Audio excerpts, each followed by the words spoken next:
Breaking news. Sarpanch ఎన్నికలపై Jadcherla Congress MLA Anirudh Reddy స్పందించారు. తన సొంతూరు రంగారెడ్డిగూడ ప్రజలు తనను ఓడించారని వాపోయారు. నా అనుకున్న ప్రజలే తన గుండెలపై కొట్టారు అంటూ ఆవేదన వ్యక్తం చేశారు. తన సొంతూరు డెవలప్మెంట్ కోసం 1,50,00,000 ఇచ్చినట్టు వెల్లడించారు. ఆయన రంగారెడ్డిగూడ ఒకటే అని, తన ఊరు కాదని, తాను ఎమ్మెల్యేను అని అనిరుద్ రెడ్డి నియోజకవర్గంలోని ఊళ్ళన్నీ తనవేనన్నారు. నేను డెవలప్ చేసుకుంటూ పోతున్నాను. రంగారెడ్డిగూడెంలోనే నా సొంతూరు అని చెప్పి 1,50,00,000 ఇచ్చిన. కానీ నా సొంతూరులే నా గుండెల మీద కొట్టినారు అందరు కలిసి. ఏంది అంటే వేరే బయట నుంచి వచ్చేసి అనిరుద్ రెడ్డిని ఓడగొడితే అంటే నేను అన్నాను, రంగారెడ్డిగూడెం ఒకటేనన్న ఊరు, పెద్దపల్లి కాదా, బాలనగర్ కాదా, మధ్యలు కాదా? అరే నియోజకవర్గంలో ఉన్న ప్రతి గ్రామం నాది. ఎమ్మెల్యే నేను మొత్తం నియోజకవర్గానికి, రంగారెడ్డిగూడెం ఒక్కడికే కాదు.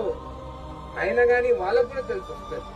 ఈ రోజు నేను డెవలప్ చేసుకుంటూ పోతున్నాను. రంగారెడ్డిగూడెంలోనే నా సొంతూరు అని చెప్పి 1,50,00,000 ఇచ్చిన.